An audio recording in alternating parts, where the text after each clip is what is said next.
smooth sounds of Big Belly Pats Limited. Are we limited yet? It's like we should make like a LLC. We could, yeah. That's Yeah, actually like we need to be like registered we gotta we trademark. gotta yeah, we gotta copyright this name because somebody bigger than us is gonna take this, and then we're gonna have to then I'm gonna have to fight. Uh, but Fight how? How are we fighting the lawsuits? Yeah, I don't have money. I don't know, but I'm gonna send some angry letters at some point. Um, yes, welcome to episode 16. Shalil, episode Shalia. 16 of the Big Belly Pats. I'm Yes, sir. your co-host, one of two, half of the show, Mr. Nick. Just Nick. Let's just go by Nick today. Simple and plain. Oh, And wow. we got my best homie, the man who got the plan, because I don't be having no plan, because I be winging it. Mr. Daniel Moxham, how you doing, good sir? How's life treating you? I'm good. Good. It's been a great start to the year 2024. School's been good. Everything else is good.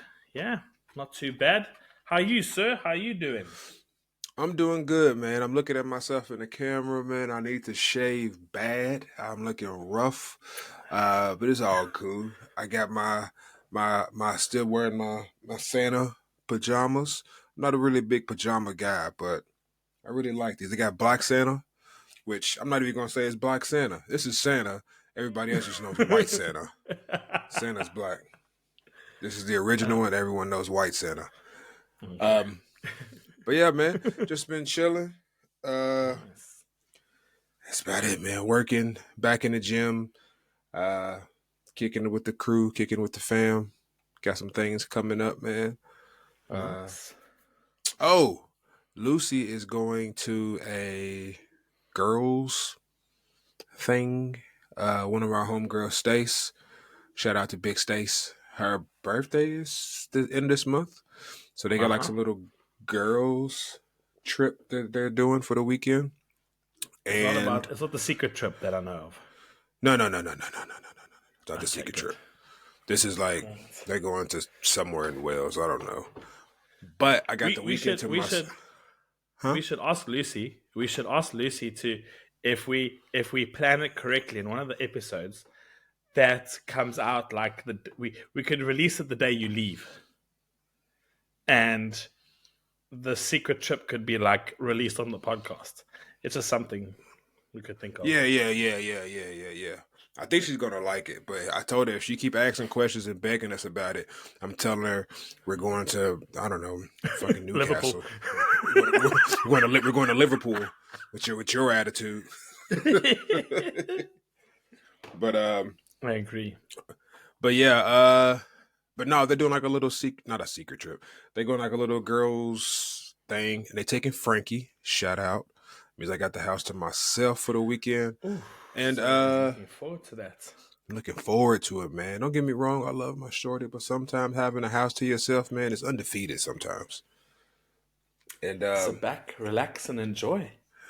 right. But I'm going to a you ever heard of the Tranmere Rovers? Yes, well, we passed the stadium, and I told you Yeah. should go watch a game. So I'm going to go watch a game. Nice, sir. There we Yeah. go. I'm going to go watch a Tranmere Rovers game. They're playing against Crew. Don't know where Crew is from or where they're at. Is it Crew Alexander?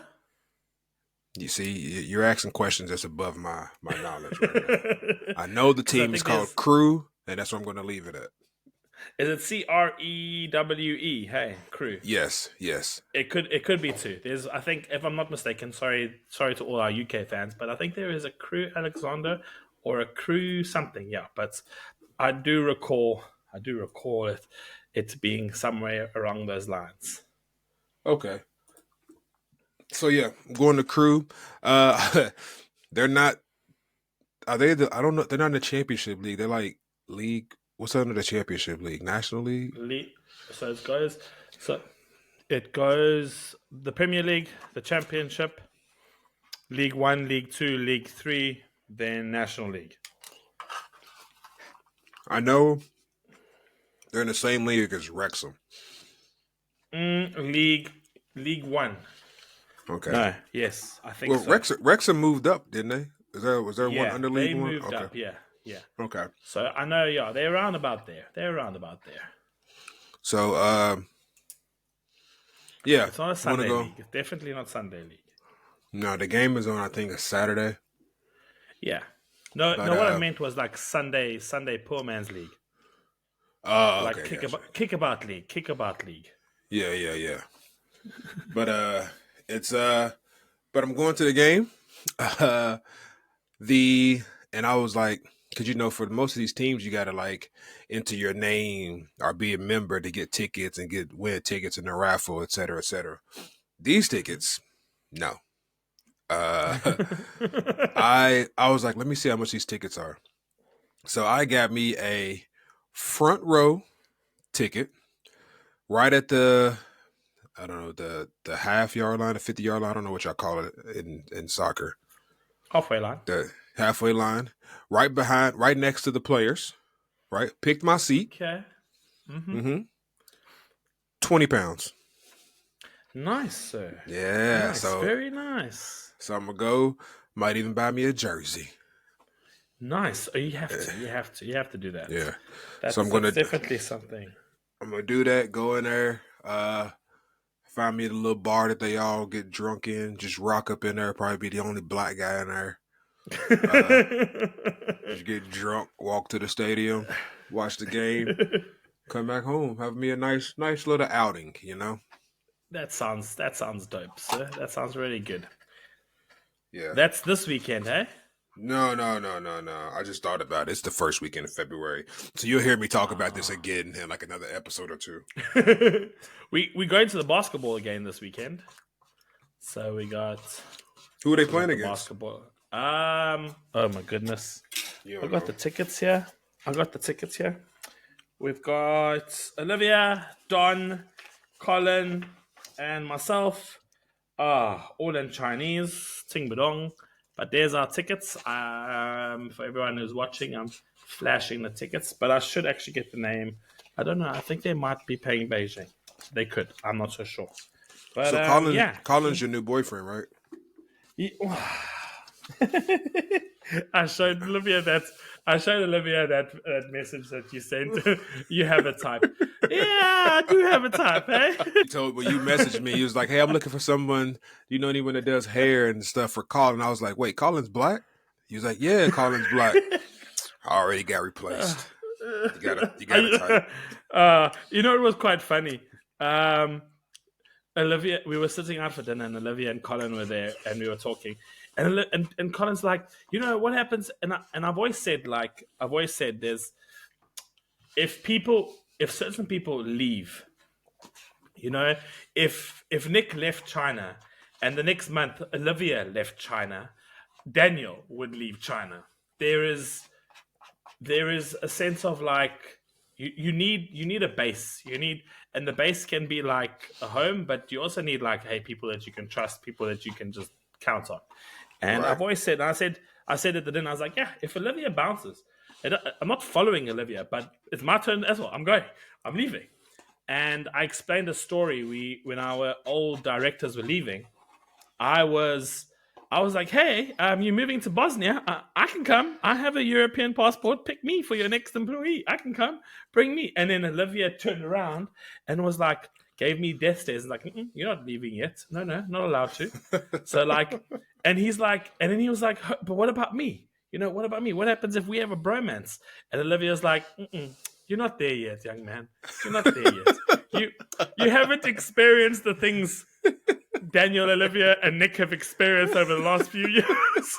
She's like, you two, it's too soon. It's way too soon. You got a ways to go. Yeah, got a long way to go. So no one's been replaced. But it does really help that there is like a guy he's young, he's 24, he's energetic, he's really cool. And so for like to go to Frisbee, to be like, yo, let's go out and eat something. It's great. Hey, you want to come watch Arsenal? Perfect. Unfortunately he's a Liverpool fan. Yeah, so he's a Liverpool fan. It's okay. It's all right. Said He's not in unfortunately. your face. Yeah, I Where, mean, where's I'm he? Where's tired he of making. from? He's from Germany, so he's. Okay. I think, yeah, he has a German father and a Ghanaian mother. I could be Okay. wrong. Sorry, Colin, if I'm wrong there. But yes, he does have a Ghanaian. I think it's a Ghanaian mom. Okay. So Okay. yeah, he's pretty cool. He's young. He's 24. So Gen Z. He doesn't like it. The one time you're trying to open up a bottle, and you're struggling, but it was like in front of all the Chinese teachers. We were out for dinner, and he was struggling. I was like, just give it, yeah, you child. And I opened it up, but he's like hurt his hand. He's not a very big guy, and I was like, and I've been giving him trouble about this bottle. He ain't opening it. I'm like, sheesh, bruh. It must be these new Gen Zs. They can't open bottles now, you know. Oh So yeah, man. but so it's been good, and it's quite nice because there's like a core of teachers that like to banter and bully me. So it's Olivia, Greta, and Norina. Shout out to those three. They, besides Olivia, who listens to the podcast, Greta and Norina, the chances of listening to our podcast, I don't know. But those three like to chirp me a little bit. Olivia with her 100% sarcasm. They can have a good go at me at work. But I think now that Colin's in the fray a little bit, they like to just chirp him a little bit. I'm like, hey, the heat is off me for a change. I'm liking this. I'm liking this new look. But yeah, he's in, and yeah, it's cool. So yeah, if you want to say I have a type. Yeah, all these white people, all these white people. I gotta admit, when I've spoken to people and they were like, "So how's Liverpool?" and I'm like, "Can I be real for a minute?" And they're like, "What do you mean?" I was like, "So I'm a South African, a white guy living in South Africa. You work with a lot of black people, and you work with a lot of colored people and Indian people. So you see a lot of other people than whites. Now, white population in South Africa is below 10%. Okay. So there's not like Just heavy you everywhere. don't. Yeah. Like, I mean, everyone's like, oh, but no. I lived on a farm. All right. I worked in different areas. I drove in different areas. There isn't a lot of white people. So me, it wasn't like, oh, I was not. I was used to it. It didn't make me super uncomfortable. And coming to China, being with Chinese people, again, there's Chinese people. They're different. They look different all the time. So and I was like, but you know what made me uncomfortable was England. In the places that I visited, majority of the time, besides London, it was Wirral. It's Wirral, Wirral. right? I keep Wirral. Yeah. Wirral. Wirral. Between Wirral and Aylesbury, where my cousin is, there are a lot of white people. Yes, this is true. So many. Like, I know we discussed this, and that's why I kept like thinking, is Nick okay? Because I feel uncomfortable as a white person. I feel like this is way too white here. This is just no, like not in a just like an ugly way. I was just like, I'm not used to it because I look different in China. And I'm not the majority in South Africa. So when I'm like around, I'm just like, oh, this is very white. You blend in. So that's how I describe England to people. It's like, this is just a lot of white people. When people ask me, I'm like, I know that outside of London, which I'd imagine still a lot of white people, but it's more of a mesh pot in London. Yeah. And then I know I've been told, I haven't been there yet, but Birmingham has a large black and Indian population. Outside of those two, yeah, it's Yeah. good. It's good. It's good and white. Yeah. Pure. Like it's just pure white. I'm just like, I'm uncomfortable. Yeah, I. Too many. It doesn't really bother me too much because usually if I'm out, I'm with either Lucy or other friends who are also white, or uh, or if I'm out by myself, I usually have headphones in. Like when I've been to a few times Yeah. to like city center, it's like down to Liverpool, moseying around, shopping, whatever, and I'm like solo, but I have headphones in, so Yeah, yeah. I just don't really. It doesn't really bother me too much. But when Corey was here, me, him, uh, Luce, like the whole crew, we went out. But a few times, me and Corey walked off and did our own thing. And even Corey was like, "Cuz it's a lot of white people here." And I'm like, "I know, cuz." I was like, "Oh," and I would be like, "But they cool though, we had no beef." Man. He's like, "Yeah, it's just," he's like, because it's one of those like you see a black person like you see one here, I'm like, "Where'd you come from? Where'd you come from?" it's But it's exactly what happens when you see a foreigner in China. You're like, hey, hey, I don't know you, but where yeah. you came from? Where do you come from? But Your eyes wide open. You're like, ooh, you fancy. we was talking last night.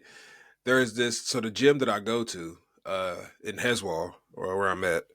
It's it's white people, and there's some chavs that come in. The chavs are funny, man. These young kids with these Air Maxes. But they'll come in. Occasionally it'd be like one of them, it'd be like Indian or something. But they all probably like 16, 17. So I don't really trip. But there's this one black dude that comes into the gym, and I hate him because, and I've never spoken to him, but and every time I see him, he only comes into the gym. If I go to the gym like during like lunch, it's the only time I see him, and I never spoken to him, but he'll see me, he'll give me the nod. The reason I hate him, this man is so fit, like top tier shape, man. You know those people that like they work out and they have like a t-shirt. You know when someone's really fit at the gym if they're working out and they're wearing a cap the whole time, like a low hat. Uh-huh. Those people, I feel like you work out a lot. That this is just play for you. He's in there with a cap on. He has like these small shorts and he's very dark skinned, so he Yeah, might have yeah. like an African tinge to him.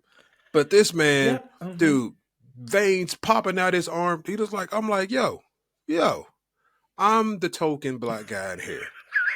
I'm the black guy that's trying to get fit. You making me look bad. He's 1,000% better shape than me. And I'm like, every time I see him, I'm like, I don't even want to be in here and work out, man. You make me feel. I don't know. I don't know his name. Pretty sure he's a good guy. Every time he sees me, he smiles. He gives me the head nod. And I'm like, oh, fucking Mm-hmm. bastard. So now you know how most white guys feel when they take a sports field with the black guys. So there we go. So now you know, and it might sound weird, but it irritated me in high school. Like these guys were just naturally fit, naturally stronger. Like it's just like, huh. Like why? Must be Like nice. I didn't even try. I didn't even try. But like my other black mates, Charles, he's forever chiseled. It's unfair. It's always it's like and you know the problem is like black guys in South Africa can eat. Yeah. Like meat and pap. They can eat, bro. They will slag back and they can drink. Yeah. Drink beer for days. And then all of a sudden, the next day, wake up and run the sports field around. And there I'm trying to eat my salad and my pasta and be like, let me try. No. So, yes, like African guys are beasts. Yeah, man. Ancestors were just beasts. They've just passed it down. They are beasts. I can't. It's real. It's real. What you experiencing is what I felt. And I know that like body wise, like I got a little bit of a belly, But outside of that, I think the rest of my body is doing good. I think I have nice chiseled legs and arms and whatnot. But yeah, man, every time I see this dude, I'm in my head, I'm like, I hope he don't come out and try to play flag football with us. I ain't gonna tell him if he ever talks to me. No, I don't play no sports. Nope. I play golf. Even if you need to win a championship. Yeah. Nope. Nope. Gonna make me look bad. I need to be the championship. I need to be the guy. So yeah, I don't know his name. I doubt he'll ever listen to this. I'm pretty sure you're a great guy. Just go to another gym, man. There's so many other gyms in like Liverpool, man. And I've never seen this guy before. Man. I'm just like, oh, come on, man. So Paddies. So Paddies, this is how Daniel has felt gymming with Nick for 2 years. No, that's Yeah. not the same though. What? Get out of here. That's It not. is the same. Have you, It's not the same. Nick? I had to. You know how embarrassing it was. I kept taking weights off. Every time you did something, we had to stack the weights on, and every time I did something, we had to stack it off. So basically, I had to like suck my pride in and be like, okay, maybe pick up his weights. Yeah, you are flipping. Like, and you know what the frustrating thing was? Is like we would like decrease the weight by like 80%, and then I'll go. "Ugh." Then Nick would increase the percentage again and be like, there we go, pumping iron. And this is like, it's just so. I love training with you, but it was just like what? I'm just making sure everyone's watching. There's one plate go off. There's another plate go off. Okay, no one's really seeing, and I'm like trying to not struggle. And there's Nick just going pew pew pew pew pew with all this weight on. Yeah. I worked out with Don one time. I think you was there, and we were doing deadlift, and I think Don had went first. And Don's nice muscle. Don's pretty chiseled, and and Don he put this weight on the deadlift. He was like, "All right, that's what we're gonna do. We're gonna do some deadlift." I'm like, "All right, cool." He does it. Picks it up, drops it. Picks it up, drops it. He was like, "All right, Nick, you want to?" He's like, "All right, Nick, you want to try it?" I was like, "Yeah." I hadn't stretched or nothing. And then I was like, I picked it up. I was like this. He was like, "I don't like you, man." I was like, "What?" I was like, can we add some weight, man? This feels pretty light, man. He was like, "I don't like." He's like, "I'm jealous that you didn't." It's like you didn't stretch. You got low. He's like, "I don't know, Nick. No." Yeah. So now, how you feel right now about this other black guy is how we feel. Okay. All right. Hey, man, I don't. Taste of your own medicine. That's why when me and Lucy go to the gym, we usually we take up two different like if we're doing like squat or something like that, we do two different racks because we spend so much time taking weight off and putting weight on. That she'll just be like, "I'll just do my own, so I keep my weight on. You keep your weight on." It wasn't that bad, guys. Okay, it wasn't that bad. I wasn't that weak. No, that's what I'm saying. I would just add like 30 more kilos to it. That's all I was doing. That's like a whole human, but okay.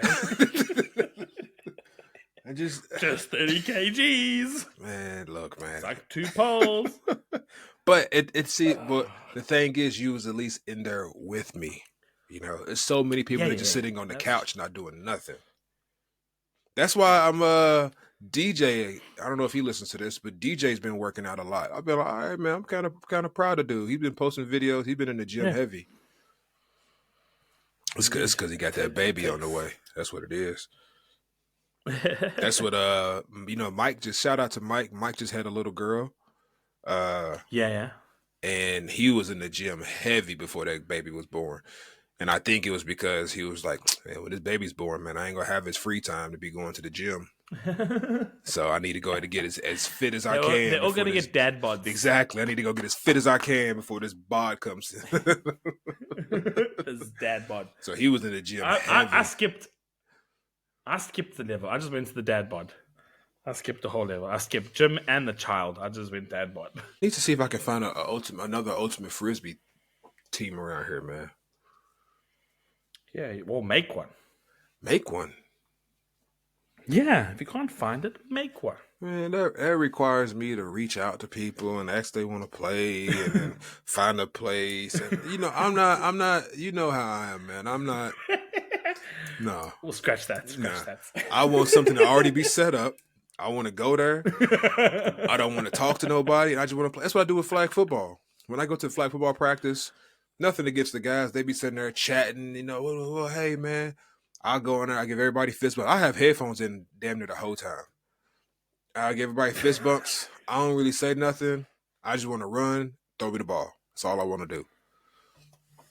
So I ain't trying to. Nah, man. I'm not. I ain't got the pay. I'm too uncoordinated. Not uncoordinated. Unorganized and lazy to set that up. Yeah. That's why I need you, man. Don't worry. Scratch that. That's why I need you. All right. Put me on the Facebook pages. I'll organize for you. All right. in China, sitting going, "Brrr," there we go. Nick, you got your venue, you got your people, go play. So yeah, man, I'm pretty sure there's one around here. I just gotta find it somewhere. Mm. Oh, side note, it is sunny today. Oh, Yeah, nice. yeah. And Uh, it was -20 today during the day. it's Yeah. it's still cold. Yesterday we had a bad uh wind storm, rainstorm last night. But it's pretty sunny today. The uh, the storms have Nice. been so bad that it came out on the news. A plane flew from Manchester to Belfast. I think Belfast, which is like a Mm-hmm. An two, island. like yeah, but it's probably like an hour and a half, maybe flight, hour and a half flight. They flew from Manchester to Belfast. The storm was so bad in Belfast that they did loops. They did like 3 loops around Belfast in the Oh air. wow. Couldn't land. Couldn't go back to Manchester or anywhere else in Ireland because the storm was so bad. They diverted these people 10 hours to Paris. I was like, wait, what? 10 hours? Yo. Imagine we going 10 hours. You ain't got nothing set up in Paris. You ain't prepared for Paris. You ain't got no money. You ain't got no euros going. You fully expecting to land in Belfast to use pounds to get your hotel, whatever. And they like, nah, we taking y'all to Paris. 10 extra hours. Bro, what? I would be hot. They must have stopped somewhere because they would never have the fuel, did they? Or did No, they they have? didn't, bro. They tracked the flight. I watched the flight tracker on the video. It goes from Manchester to Belfast. It does 3 loops around Belfast, and then it goes straight to Paris. They didn't stop. So they probably had like excess Damn. fuel or something like that. They didn't stop at all. I would be pissed, especially like one reason I would have been pissed is because if I'm getting a flight to, if I'm flying somewhere and I know it's like an hour away, I get the cheap seats, you Damn. know, because you ain't gonna have enough time to like get comfortable before you get off the plane. So in those short flights, I get cheap seats. If I'm flying 10 hours, I'm getting the nice seats. So imagine you bought these cheap seats thinking you're gonna be on this plane for 45 minutes, and they're like, "Nah, you riding for 10 hours, bro." I would be pissed. And the turbulence on that plane. So you have to stay seated. Yes. Oh, So you uncomfortable, fearing for your life, for ten getting for rerouted. 10. Oh, I was like, yo, that is mad. Flip it. That Yo, is. yo, yo. I was like, hell no. I'd have been like, man, well, just give me a parachute and just drop me over my house. Yeah. Drop me at my house. I will never get this store Yeah, I'll myself. just go home, man. Forget all this. But yeah, man. Uh, All right. yeah. So I think if we're gonna go, so hopefully not gonna bore any paddies with the following things. But interesting topics came up for discussion during the week about different types of sport. So this is our little sports corner in Big Belly Pats. And I wanted to ask you, Nick, your opinion. So, like, I'm not going to ask like the greatest athlete or what, because that's all up for debate, and it'll be just depending on opinions. Like Right, right. certain awards are based on opinions. But if you had to pick, like, discussing different elements of sport, what is, if I have to ask you now, what do you think is the toughest sport to play mentally? Ooh. Mentally, what is the toughest sport to play? Being a professional, not Sunday league stuff. I think I don't know. I'm not gonna say like I know what the toughest sport is. Just go up a little bit. What the toughest sport is? It's gonna have to be mentally. It has to be a sport that's an individual sport because Mm, team sports. Yeah, don't get me wrong. This course it can still be stressful mentally and everything, but a team sport you ideally have someone to rely on. There's mm. someone doing another job that you don't have to worry about. Um, so I feel like stressful sports is going to have to be like mentally tennis, golf. Then I think about it, maybe tennis. uh, or like boxing or like MMA. I think those because I think those are like lonely sports. Like, of course, you have people around you to help train Yeah, and do whatever. But when the spotlight is on and it's time to perform, it's you. It's yeah, it's you. And if you do terrible, they're not going to be like, oh yeah, with his trainer. Oh yeah, with their sparring partner. Oh yeah, with their. They're gonna be like, no, it's you. yeah, And those are those sports that like, if you fail at, it's like ideally the way media is going to work or the public opinion is you suck. If our team, if the Spartans when we were playing with, if we did terrible, it's not going to be Nick's terrible. It's going to be the Spartans are terrible. The team is terrible. The offense did whatever, yeah. whatever. If you play a sport like boxing and you get knocked out, oh, it's you suck. You get knocked You out. get knocked out. Yeah, No one else is taking this blame. It's you on camera. You get knocked out.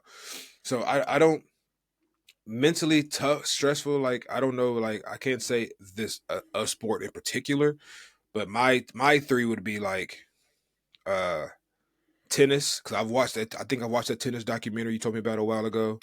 breaking points. Yeah, I Yeah, haven't watched. I breaking haven't points watched the new or season. break points. Yeah, there's a new season that's out. Yeah, But yeah, that and I would say like any type of like boxing or like MMA kind of fighting. I think those sports when you have no in the ring or when you're out there, you have no one to rely on, no one to really talk to. Those are the sports that like really test your mental fortitude, in my opinion. yeah. That's my pattern of thinking was like ever since I watched that documentary, The Breakpoint, with the tennis players, Mm-hmm. just how lonely it is. Mm-hmm. Because like in boxing, in MMA, and Formula One, and all those things, they got their time where you can stop. Right. Right. True. You have a pit stop. Yeah. Pit stop. You have a round is done. Your coach is talking to you. You're getting the water. You getting the ice pack on your face. It's brutal. It's physically brutal. Formula One drivers go through immense pressure physically, Right. but like for me, and I mean, I've watched. Strangely enough, I watched some badminton and table tennis, and the coaches are constantly talking to the players. There's breaks, and the coaches come. Tennis is the only sport that during the match, the coach is not allowed to talk to you. Yeah. Not at all. True. True. And for me, that is so lonely. Because if the crowd senses any type of like frustration or anger on the player's side, then they're like, we don't like you. Are you handling it well? Like, I can't forget his name, Kyrgios, the tall Australian guy. Yeah. When you really dig into his character, it's like this kid was bullied. This guy is a beast. He just goes up and carries on going. And then you take Novak Djokovic, Roger Federer, Serena Williams, uh, you know, Rafa Nadal, for what they did constantly Mm-hmm. on top of the pedestal alone. Like, I get it, they have coaches and they have teams and they have loved ones and they travel. But like you said, that spotlight's on you. And like if you think about it, like Novak and Rafael or Novak and Djokovic, or Novak and Federer, you play 6 hours back to back Mm-hmm. and you are mentally drained Mm-hmm. sitting there by yourself. Mm-hmm. The only person that comes and remotely looks at you is a ball boy or a ball girl with an umbrella or a towel. And they can't even talk to you really. And that's it. They can't talk to you. Like you could, and what are you doing? Moaning to the ref about a bad call. Yep. There's no like support. Like, yeah, there's encouragement. Like, keep going, but no coaching. No like hang in there. No like you need to look at this or you need to see this. So that I was like, you know, kudos to those athletes that do it on their own. Yeah. Because like I mean, if you take golf, for me, in my opinion, golf is the hardest sport technically. It is really, really difficult to like those guys on tour that they hit that golf ball and they get to the hole in 4 shots to get a par or 3 shots Mm-hmm. to get a birdie, whatever the score is. That takes immense talent, Yes. immense training, Yes. consistently training. swing, swing, swing, swing, It, swing. You need to know your swing. Like you got to be swinging for fucking yeah, breakfast. and it, But you have a caddy. yeah, You have a caddy that's talking to you, hmm walking with you, chatting with you. Hey, check this out. The wind's blowing this way. The green is doing this. The angle is this. The you need to take this club. right, So, from a technical point of view and a skill point of view, golf is ridiculous. Like guys that can hit that ball and do all those elements of chasing that white ball is it's my least favorite sport.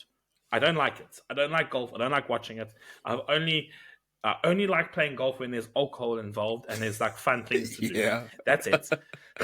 I've worked at enough golf days to enjoy it now. yeah, But to play it, when everyone's like, "You want to play at golf days?" I was like, "No, I don't want to play. I want to work there and have fun and like pretend to hit a ball." Because I used to, as a kid, used to be like okayish. Like my dad used to help me and train me a little bit, and I was like a decent golfer, but I had zero patience to practice that. I was like, he's like, let's go on a Sunday. No, Dad, I want to go play football. I want to go play rugby. I want to go be with my friends. I don't want to hit this thing. Have you ever? Yeah, So I was gonna say with golf, man. I just going off on a side note about that. I've actually tried to like. I've been to like some work functions, where you get drunk and you go play and whatnot. But I've been to go and actually try sober to go play a round of golf, dude. Like that created a whole new respect because one, people don't really see it. Golf tears up your lower back. Your hips and your yeah, back, that movement, oh, it tears it up. Two, to hit that ball precisely and to know exactly where it's going, dude. Like when I would hit the ball, dude, I had to pretty much my stance was so weird because every time I hit it, it was just cutting left, cutting deep left. yeah. And I'm like, bro, to control this, I was like, yo, when we watch it, when we watch them on TV, it looks easy because they've been practicing this for like 365, 24/7 for the past 20, 30 years. But Yeah. dude, if anybody ever has something bad to say about golfers, I want to say, I want you to go out there right now on a golf course. It don't even got to be like a Masters golf course. Just go to your local golf course, 9 holes. And I just want you, and I will give you the benefit of the doubt. You can get a bogey on each one, double bogey on each one. You ain't got to do for par. Just want to see how good you Yeah. do through 9 holes on a golf course. That is not easy at all, man. And enjoy And it. enjoy it, and have fun, and have fun. Yeah. Sober. I was like, ain't no way. Do it sober on a Sunday from 8 till 6. Go do the full 8. See, I can't do it. I can't do it. And it costs a lot of money as well. Those clubs are Oh expensive. yeah, they. I was like, I don't. I'm not that important to do this work. I was like, man, yeah, I've seen. I was like, nope.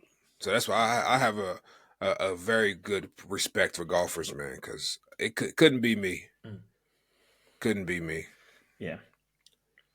So my last sport question. Sorry, all the viewers that have to listen to this that don't like it.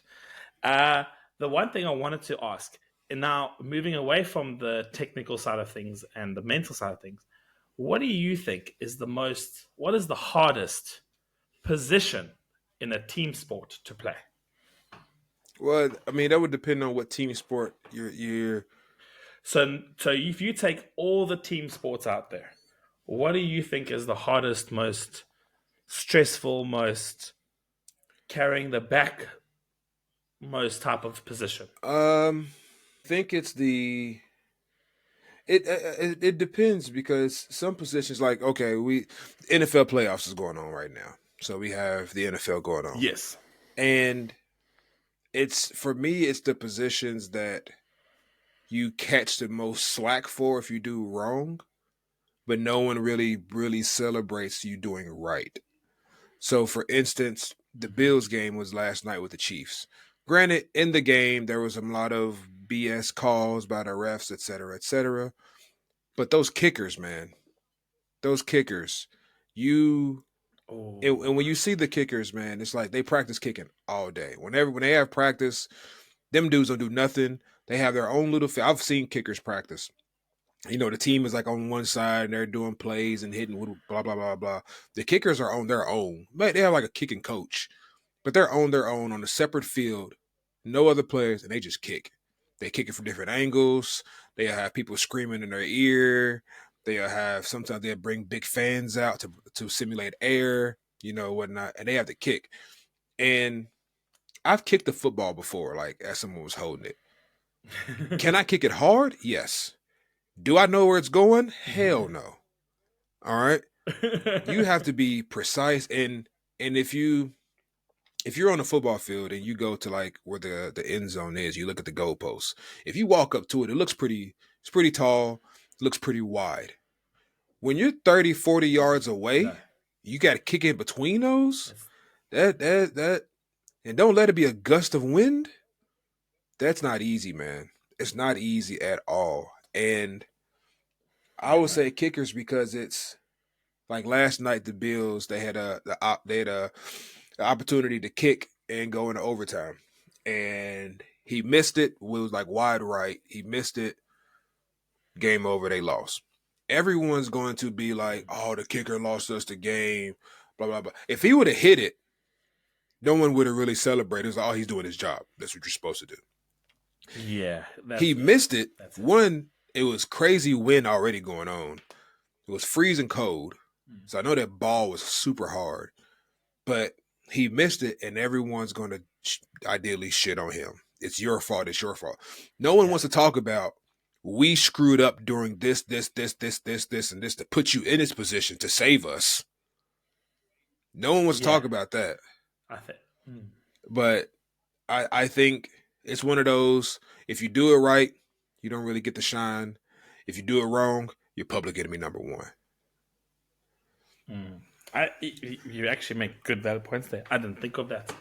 I I thought, growing up, I literally thought like the hardest position to play was probably like a rugby fly half. And then, growing up and learning more sports, I kind of thought, all right, now sitting where I am and knowing what I know, a rugby fly off is still pretty Mm-hmm. tough, like you a general, but the game has changed so much that everyone has a role to play. And then to think about it, it's I think from a standpoint and carrying a team, I would have thought, besides looking at that being a kicker, that again becomes like almost like a tennis concept where you're like alone and like no one's the team actually messes up things when they like mess your Right, position up, right. they're like, oh, we couldn't cross the third down. Can you hit a field goal now? I'm sorry about that. Mm-hmm. So like I didn't, yeah. So I always thought, the quarterback, And the the quarterback, QB, yeah, he's like he's the general of the team. So yeah, he can also screw the game up, throw a bad interception or whatnot. But it's just those team yeah, sports no one wants to talk about. As a team, we put you in these bad situations. yeah. Special Yeah, teams, special teams was like you kind of like the leftovers, and then all of a sudden the leftovers need to be the main meal, and then it's like, sorry, that wasn't well, good. that it's yeah. So Yeah, sorry. I think as far as that, yes, that is. I would say in basketball there used to be a hard position, but the way at least the NBA is, man, it's gotten soft. You can play any position. It's not really like the hardest position. It's either you win Yeah, or so lose. it's I think like rugby has become not more soft like, but like more physical in the sense that the fly off is not a scapegoat Yeah, anymore. Like fly offs have become more physically tough. In the last 4 years, I haven't really seen a fly off shy away from physical contact and like be a rough player. Like in the past, fly offs were very well like protected. They were protected. They needed to kick well, they needed to pass well, and they needed to like control the game and make things fancy. But looking at it now, you see most of the fly offs just being like they're the same size as like the big yeah. guys. But So I so the game has changed. But mm-hmm. But I do think you nailed one thing there. A kicker in the NFL is quite harsh because like in rugby, if your fly half's not kicking well, but you're winning the game because he's playing well on the field, you're like, he'll fix his kicking. But here, this guy, he doesn't have a chance to catch the ball, throw the ball, run the ball, tackle someone. He is just there to swing his Mm-hmm. foot. Yep. That. Um, I think in football, soccer, I think the hardest position is goalkeeper. I won't lie. Yeah. I won't lie. That is pretty tough. That is pretty I tough. I've my thing is when people get upset at the keeper, I'm like, if I was a keeper, people got upset I let him go. I'm like, it's 4 or 5 of y'all defenders. Why is he getting through y'all? And then you leaving me on the island so this guy can kick a 80-mile-per-hour ball at me. I'm like, yeah, I missed it.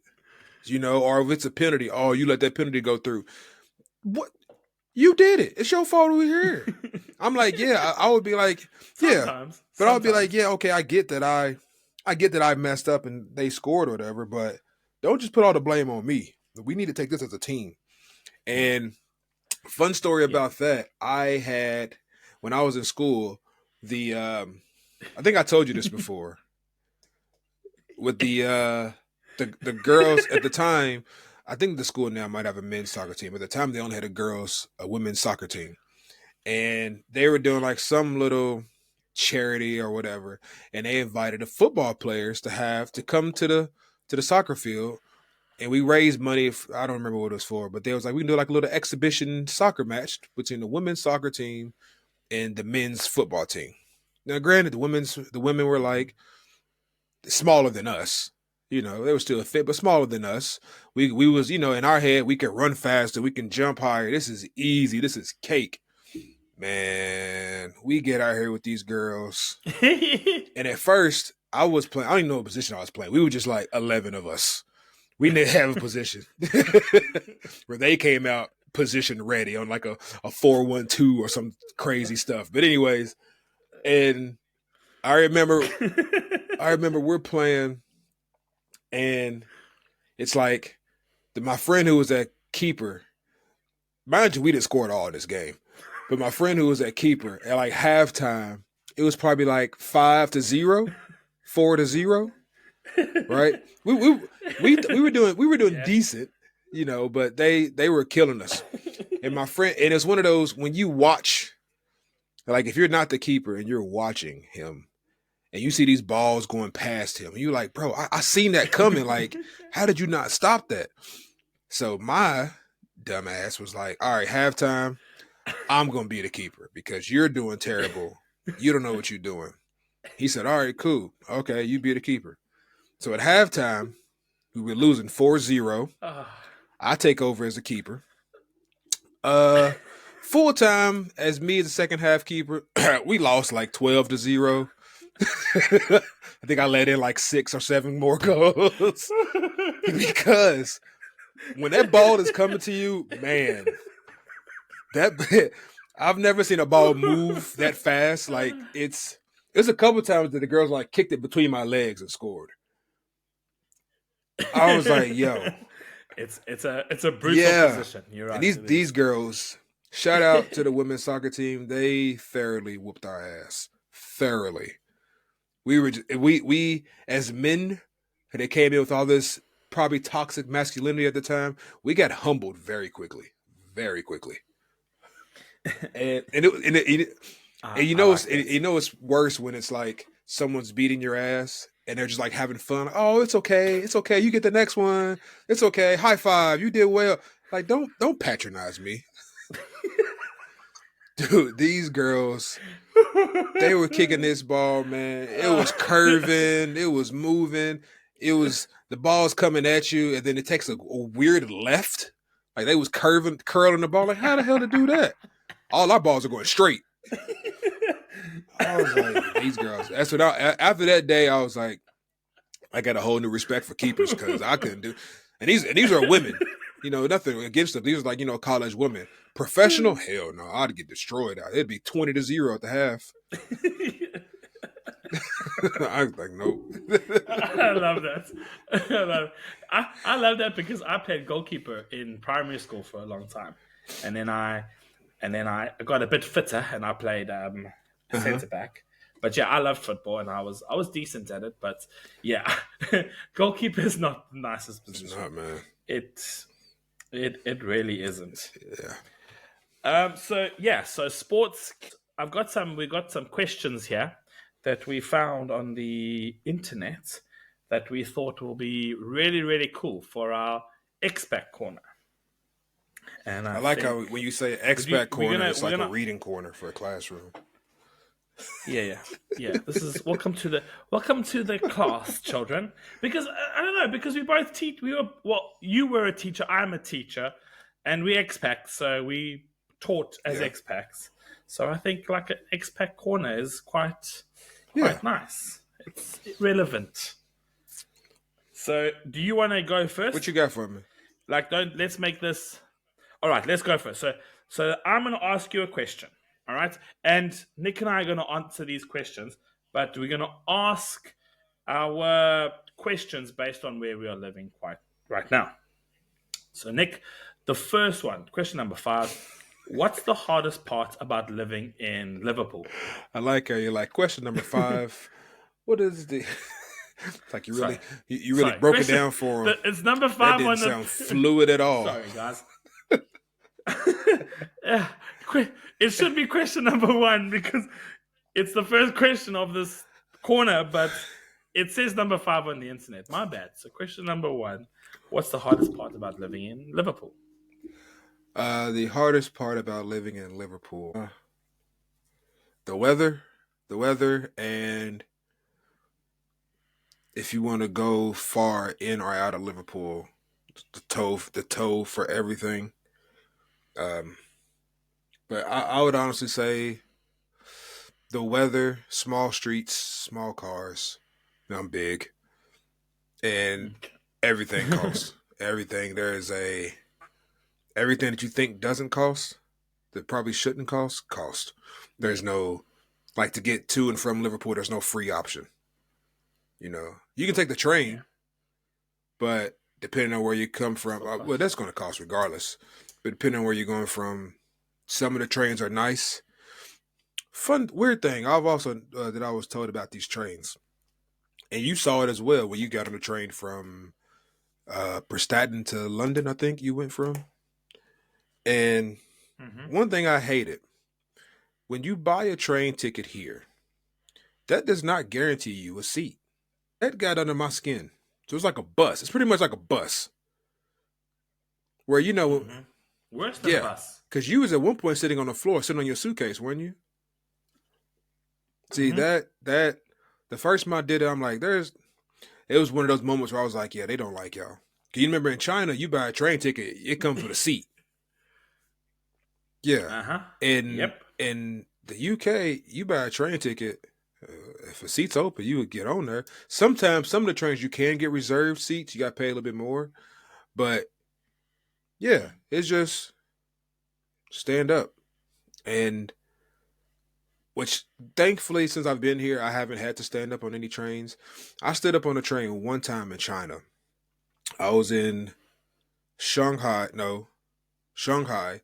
It's like when I first got to China. I went to Shanghai.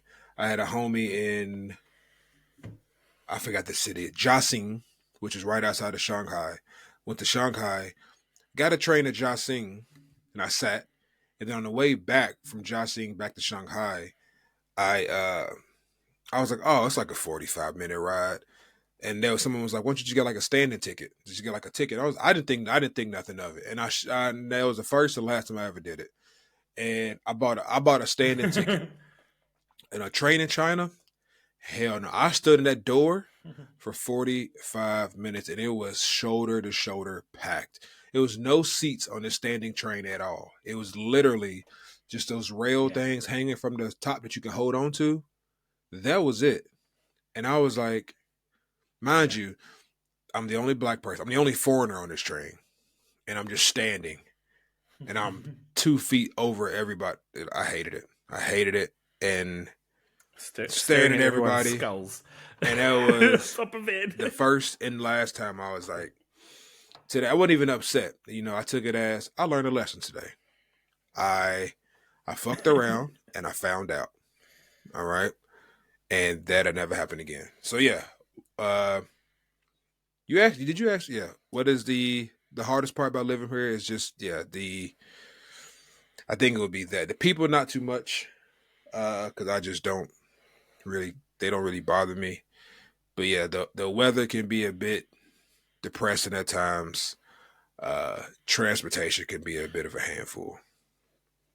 What about what have you found Oh, out is like the hardest thing since you've been in China? What do you think is the hardest thing about being there? I think the hardest thing is probably the language. Okay, I would say is the language because sometimes it would be nice to know that what people are saying or communicate you with could local learn. people. And I think like yeah, learning the language has been tough. And I no, I could yeah, it's a laughing matter because I suck at it. I suck at Chinese, but I haven't really applied myself. And I think I should really try and apply myself, try and go out there and actually do it, regardless of how much time I have left here. I should really just try and just apply myself. But I think the hardest part, I don't think came here. I don't think it was here when I arrived. I think after COVID, the exodus of foreigners from Shenyang and the change of the social structure here in terms of like friends and people that you know, I kind of do struggle with that right now. And I think that's probably the toughest thing is that the new expats, I don't know yet. I haven't met them. Like I walk to places and I'm like, oh, you knew, don't know you, don't know you, don't know you. Well, I don't know anyone here. And I think that's probably the hardest thing right now is just having a group of friends. Like you can have your core friends, but like a good solid group of friends that be like, these are my friends. These are where we're going. We're going to Black Sheep on a Saturday night, and we're watching sport, or we doing pub quiz. Sorry. So yeah, I think that's the hardest one for now, pretty much. Okay, well, that's not too bad. Yeah, Not too bad then. yeah, not too bad, not too bad. I think it's like yeah, I'm a social butterfly.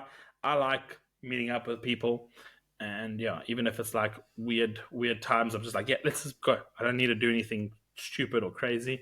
Just like hanging out with people. Okay, nice. All right, I have one more what? question for you, sir. I have Let's one go. more question. We can ask the others. We can ask the others next Yeah. episode as well.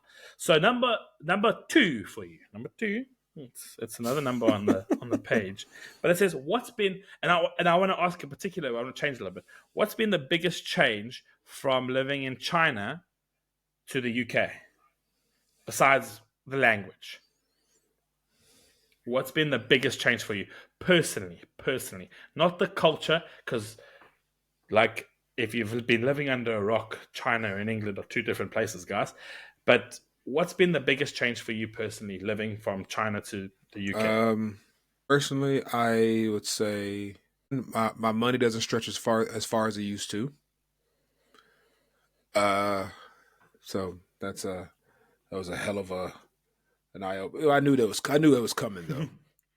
Um, Yeah, I would say personally, I think because the like transportation everywhere, paying for gas, everything is not close or as easily accessible that you have to be more don't know the word I'm looking for. But like in China, we have DDs, which is basically Uber. But it's crazy cheap.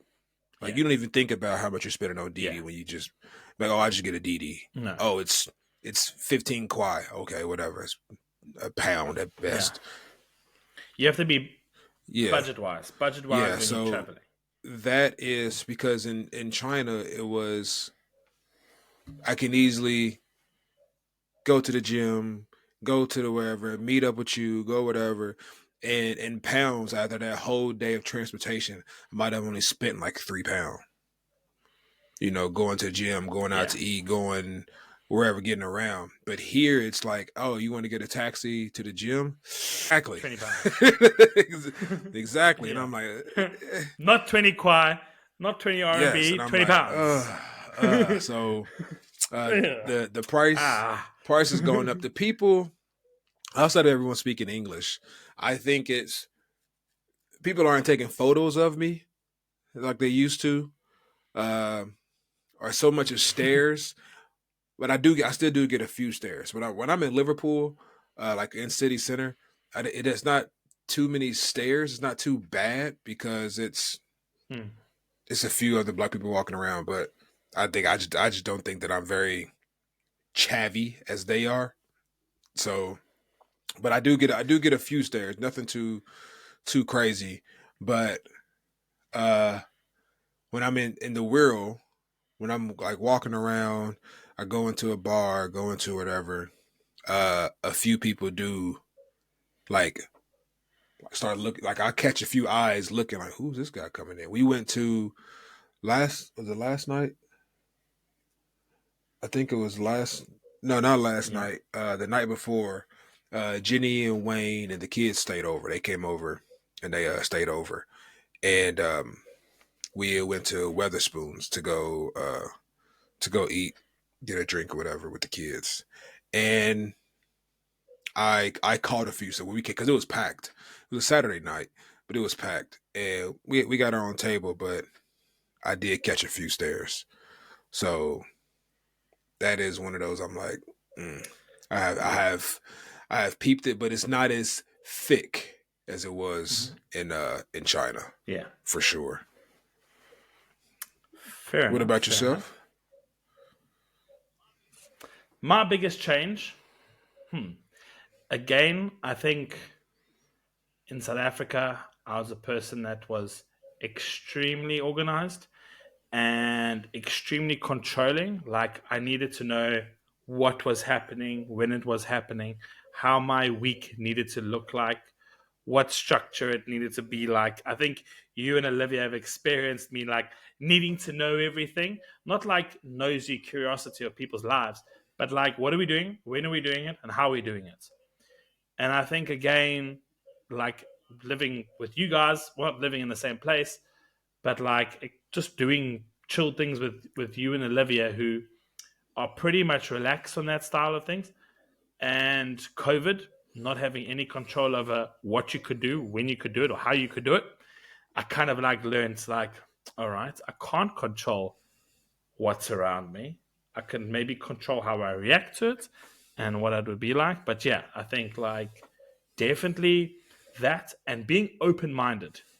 Like, I think I've like really changed in the sense of like being from South Africa and being having a particular opinion about a stereotypical opinion about different places.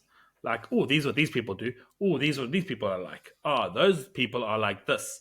And when I came to China and you meet every person from every walk of life, I've just been like bashing down stereotypical barriers and being like, okay, I understand. And like, when you have all those stereotypical comments, you're just like, yeah, you haven't met many of these people, have you? Exactly. So I think I think like that has been like a huge, huge change being an expat. So like, you know, crazy to think that, like I was like it's so weird because like I could confidently say that when I was in South Africa, I thought, oh, these Americans, they're so like, what's wrong with these Americans? I stereotypically like what thought that all Americans were like a certain type of person, you know, and then like I have Don, Olivia, and Nick, three Americans, and I'm like, oh yeah, they're not all the same. And yes, there is a stereotypical there is a thing, and I think you Americans are the people you Americans outside of America, like, yeah, that is America. Those are Americans. That's true. It's a stereotypical. It does exist, but it's like okay, cool. It does exist, but it also doesn't exist, which is what I learned. Being open minded and being like, I couldn't care less. Not that I don't care what you do or like what you like have religion or political views or whatever you do. Not that I don't care. It doesn't influence me of how I'm going to judge you, excuse me, or see you as a person. So like, if you are a nice person to me, I don't care who you are. I don't care if you like think of anything. And talking about that, it's a little bit of a side note, but last week one of my students almost made me cry. And it sounds so weird, but we're reading a book in class, and my 10-year-old class is studying like historical writing about events or people. And I decided to let them read a book called I'm Malala. And I don't know if you know Malala, a Pakistani girl. And she in 2012 she was shot by the Taliban in Pakistan, because she was an activist, and she was like, girls will go to school, no one's going to take that right away from me. And the Taliban in Pakistan stopped girls from going to school. And besides that point, it's a whole journey and whole story and reading about it. And she's a Muslim, so my kids are learning about different faiths and different religions and stuff like that. And so in the first few chapters, Malala is praying to her God. She's praying to have a magic pencil that when she draws or writes, she can change the world or whatever it may be. And she prays for strength to change the world. And so after class, like 2 days later, we finished reading some of the chapters. And this one girl, now mind you, two completely different people. Malala is a Pakistani girl in Pakistan, Muslim girl, Muslim faith. Here I've got an Afrikaans white girl living in China, South African, different faith, completely different worlds, different views. She turned around and at age 10 years old said, Mr. Daniel, I want to tell you something. And I was like, yeah. And she was like, I see myself so much in Malala. And I was like, I wonder where this is going. What are you saying? She's like, you know, I go home at night and I pray to my God to give me strength to help people that need it. And I always pray that I have the strength when I grow up, that I can hopefully change someone's life when I grow up. And then she turned around and she said, I see myself in Malala, even though we are different and we have our own gods and our own lives, but she really inspires me. Let me tell you, Nick, I was like almost in tears. I was just like, you have to go now. That is very nice. Please go. But like that was the thing that I've learned the most about being in China, is just being super open minded about Yeah, everyone. yeah, yeah. Being in a, I wouldn't say so much if you came to like England, if you're from already an English speaking country, but going to those countries that like your culture is nowhere near similar, your upbringing is nowhere near similar, your language is nowhere near similar, Yeah. and diving into those cultures and really putting your putting your culture, your pride, your standards, just putting it to the side and just seeing the normal day to day life, just seeing how they think, seeing how they receive information that you already just used to, you're accustomed to, and seeing how they interpret it, internalize it, and then say it back to you like that just happened, dude. It's crazy how it opens up your eyes and just gives you a whole new respect for people from different walks of life that ideally we wouldn't have Yeah. got staying at home. Yeah. Absolutely. So yeah, that's it's beautiful, man. It's Absolutely. beautiful. All right. I've got a dad joke for you. Let's end it on a little bit Okay, of a high here. I We have I a beautiful I, story, I and then we have have the two. dad joke. What? Okay. You have two, sir. I All can right. So get my two. first one. You ready for my All first right. one? Okay. Yes, sir. Let's go. What's the least spoken language in the world? Sign language. Oh, yes, I knew this one. I knew this one. I knew this one. You want me I to do my knew other this one, or you one. or you want to hear? I Are knew you this gonna do one. yours? I, All right. I, What's I'll up? do one. I'll do one. So, okay. First of all, shout out to Dad Jokes. Dad says jokes on Instagram. Dad Jokes by Puberty, because that's where I get most Okay. of my dad jokes from. Well, now So, you shouted shout them out out to so that them. everyone knows Just to you're not make sure that original anymore. See, no one's original. Get out of mine here. are All off the these top people of the find it. dome. Okay, that's why I've heard of it before. All right. Ah, all right. Next one. I went to a psychic. I knocked on her front door. She yelled, "Who is it?" So I left. The psychic. I Uh knocked huh. on her door and she said, "Who is it?" So I left. Why'd you leave?